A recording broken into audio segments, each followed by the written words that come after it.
My goal in this video is to demonstrate beyond a reasonable doubt that I'm being hustled by murderers masquerading as public officials in violation of Section 2340A of the United States Code, disallowing torture.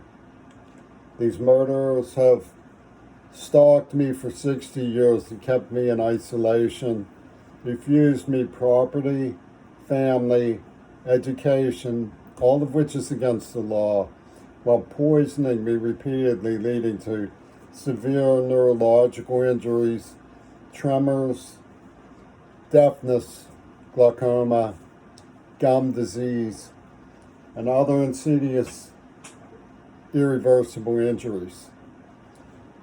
And these murderers continue to hold office and continue to masquerade as though they're not doing what they are doing. And they have sufficient licentiousness to control the hideaways of people like them, which include the Bar Association, the House of Representatives, and other forms of lowlife. You can see one of them right here was so braggart as to put his face right on top of my face in a Northwest Asian Weekly, a magazine that also braggarted that they were involved in the murder of Searcy Kennedy through a technique known as gaslighting. This is a form of federal encryption by public officials saying, I have taken notice of you and my fans are going to look shiningly and smilingly upon the covert fate that I dish out to you, queer ball. They lured me here with promises for protection from abuse, then promptly had me banned from college, where when I finally escaped 12 years later, I made honors and straight A's. And they never apologized. I was in homeless wreckage because of a man who was arrested for museum theft, who they supported by banning me from college, saying I was speaking of dignified people like that Jay Inslee dude. So they put me in a place called AdWas, which had Fridays off. AdWas the Walrus. AdWas stood for Abused Deaf Women's Advocacy Service. After my deaf advocate was attacked and raped but not given AIDS, these murderers who tortured me put out a book called Enough But Not Enough. In other words, they were like vampires who had enough blood but needed more.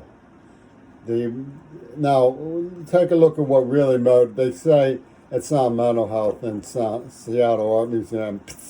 Yoko Ono is going to get even for John Lennon on this dude. What Yoko Ono is really getting even with comes from 1948. Columbia Teachers College, Bureau of Publications, The Challenge of Atomic Energy, by Rod Curry and Israel Light. How's that for a CIA name? Israel Light, Gottlieb and Light. Gottlieb, the German name with the Israeli index name, that led to Wattenmaker. That's what Yoko Ono, is really avenging, is World War II's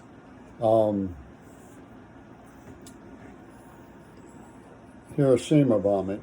The Challenge of Atomic Energy was written by my father when he was there with Dwight Eisenhower, making me, I've appeared in Sinise Film Quarterly, making me a souvenir child for the Licky Chops crowd around who Yoko Ono vowed that my father would never have a successful son, that my life would be one of torment and horror from the day I was born.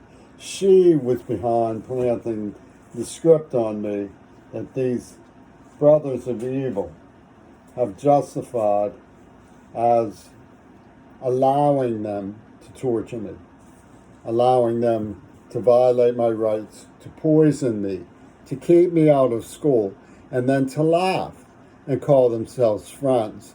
Take a look at this image I found in an Ayn Rand film with the caption, "It will be like starting over."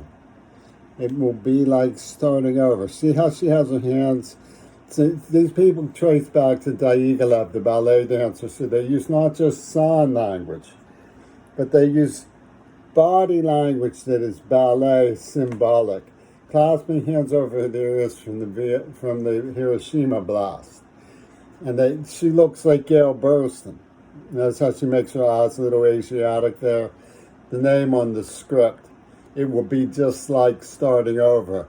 And they forced me, kneeling and scraping in seizures, to take a train while my rectum was passing enormous amounts of gas from one of the horrible poisons that they administered to me. In utter humiliation. And to go to the Dakota and plead apology to the Croquet reducer for something that never even happened. They were playing this game back when they did the trial run, and it was all dreamed up by the Italian Fascist Cinema Guild behind the script by Gail Burstyn. The Invention of Life was the name of one of their gurus, a book about one of their gurus. This is the invention of life. In other words, just convince people that John Lennon died, and you can use his name. And it was all in their cinema build-up to the case. He did see you. No, he thinks I'm dead. He thinks I'm dead. He did see you. He thinks I'm dead. So much happens these days. So much does not. So much happens these days. So much does not. They played this double game, and the real motive behind the attacks by Jay Inslee and Yoko Gurogor and the obfuscation of the Bar Association and the NAACP, who are licky chops with glee, that they got over with this counterfeiting.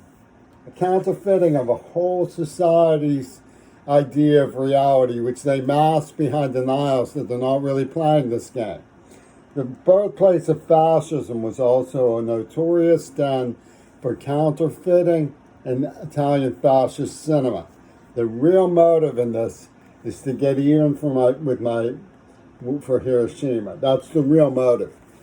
Jay Inslee has authored a threat to blow up his own society, the society his children live in and go to school, to appease the spinner beanies of Cornell West, Yoko Ono, and Columbia, who are dead set on ravaging me.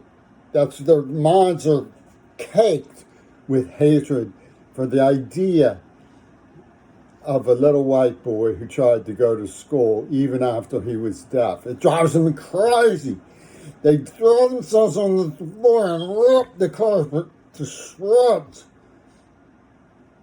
They practice yoga in their jaws so that they can more easily chew at the carpet that they rip to shreds at the idea of a little white boy who wanted to go to school even though he was deaf.